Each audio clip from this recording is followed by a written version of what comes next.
গল্প দিদা হাজি। এইটা দেখো, এটা কি ঘোড়া?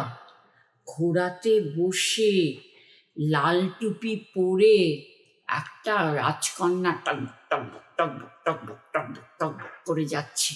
কোথায় যাচ্ছে কে তা জানে। আসলে রাজকুমারীর সঙ্গে দেখা হয়েছিল এই সাপুরে। এই সাপুরে ওকে বলেছিল যে তোমার রাজ্য পার হয়ে গেলে যে বনটা পাবে, বনের পরে একটা দেশ আছে, সেখানে কেউ কথা বলতে পারে না, সবাই এরকম মুখে হাত দিয়ে চুপ করে বসে থাকে। অনেক মানুষ আছে, অনেক ঘর আছে, তারা খায় দায় রান্না করে সব করে, কিন্তু কোনো স্কুলও নেই, কিচ্ছু নেই, কেন তারা কথাই বলতে পারে না। তখন রাজকন্যা ওই সাপুরিটাকে জিজ্ঞেস করেছিল, দাদা কি উপায় ওদের ইয়ে করা যাবে, কথা বলানো যাবে? বলে সে ভীষণ কঠিন ব্যাপার। সেখানে একটা দুষ্টু ডাইনি বুড়ি এসে ধোঁয়া দিয়ে সবার কথা বন্ধ করে দিয়েছিল। যদি বলা হয়েছে যে রাজবংশের কেউ যদি যায়, প্রত্যেকটা গাছের তলা খুঁড়ে খুঁড়ে দেখতে হবে কারা আছে, কিভাবে আছে, এবং তখন ওই ডাইনি বুড়ির প্রাণভোমরাটাকে যদি মেরে ফেলা যায়, তখন কিন্তু সবই কথা বলবে। ব্যাস, রাজকন্যা যেই শোনা আবার চললো টকবক টকবক টকবক করে। আর না কাউকে বলেনি, কোনো সেপাই লস্কর কেউ নেই। এবার বনের মধ্যে এসছে।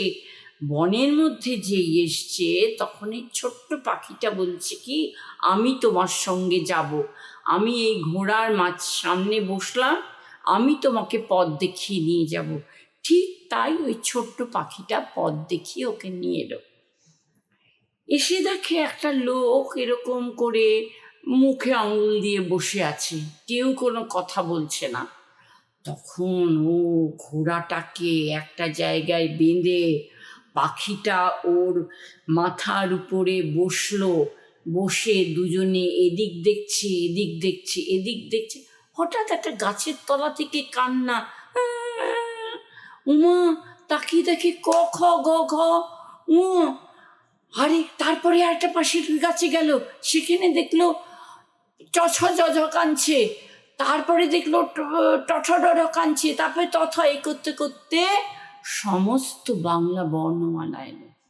কিন্তু না, পাখি বলছে চলো আমার সঙ্গে ওই দূরের গাছটায়, ওখানে অনেকে আছে, ওদের ছাড়া হবে না। অ আছে, আ আছে, হর্ষই আছে, দীর্ঘই আছে করতে করতে সবাইকে পেল, আর আকার ইকারদের পেল। তখন রাজকন্যা থ হয়ে করে দেখলো, দেখে আস্তে করে ঘোড়ার পিঠের এই চামড়াটার উপরে, সুন্দর কাজ করা চামড়াটার উপরে ক খ গ ঘকে সাজালো, ট ঠ ড ঢকে সাজালো করে। তখন ওই গাছের মাঝ থেকে পাখিটা চুই চুই চুই চুই করাতে অনেকগুলি পাখি এসে গেল। তারা সব অ আ আকার ইকারকে নিয়ে চলে এলো, এসে সব লাগিয়ে দিল। বললো ওখানে লেখা আছে আমরা বনে থাকি, আমাদের ভাষা হারিয়ে গেছে। সেই না এটা রাজকন্যা পড়তে পারলো, অমনি দেখলো একটা আওয়াজ, একটা কালো সাপের মতন কি একটা আসছে। উমা, হঠাৎ এই সাপুরেটা বাঁশি বাজাতে বাজাতে চলে এলো। সে রাজকন্যাকে বলল কি, তুমি ওই গাছের তলাটায় দেখো, একটা বিরাট আম গাছের তলায় এরম অনেক পিঁপড়ে পিঁপড়ে পোকা করে রাজকন্যাকে কামড়াচ্ছে। রাজকন্যা কিছু না বলে খুলে দেখলো কি, একটা ছোট্ট কৌটো। সেই ছোট্ট কৌটোটাতে একটা ডাইনির প্রাণভোমরা আছে, আর ও তরোয়াল নিয়ে কাচাত করে কেটে দিল রাজকন্যা। সঙ্গে সঙ্গে গোটা গ্রাম কথা বলতে আরম্ভ করলো, ও মা কি মজা, আমরা কথা বলতে পারছি, আমরা হাসতে পারছি, আমাদের মুখে হাত দিয়ে এরকম করে থাকতে হচ্ছে না, আমরা কথা বলতে পারছি, কি ভালো রাজকন্যা তুমি, কি ভালো কি ভালো কি ভালো করে ওরা সবাই আনন্দ করতে থাকলো।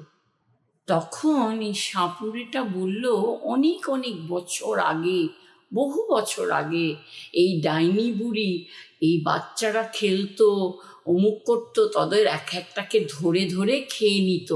কিন্তু তখন লোকেরা বলল না, খেতে পারবে না। তখন বলল, ঠিক আছে, আমাকে বাধা দিয়েছ, শাস্তি দিয়ে দিলাম, তোমরা কেউ কথা বলতে পারবে না। একমাত্র রাজবাড়ির কেউ এসে যদি আমাকে মারতে পারে তাহলে হবে। রাজবাড়ির রাজকন্যা মারল, তাহলে রাজকন্যার জয় হলো। সব সময় যে রাজপুত্ররাই যুদ্ধ করে তা নয়, রাজকন্যারাও তো করে, তা না? আমাদের ঝান্সি রানী ছিলেন, কি সাংঘাতিক যুদ্ধ করেছিলেন, আরেকদিন তার গল্প করে।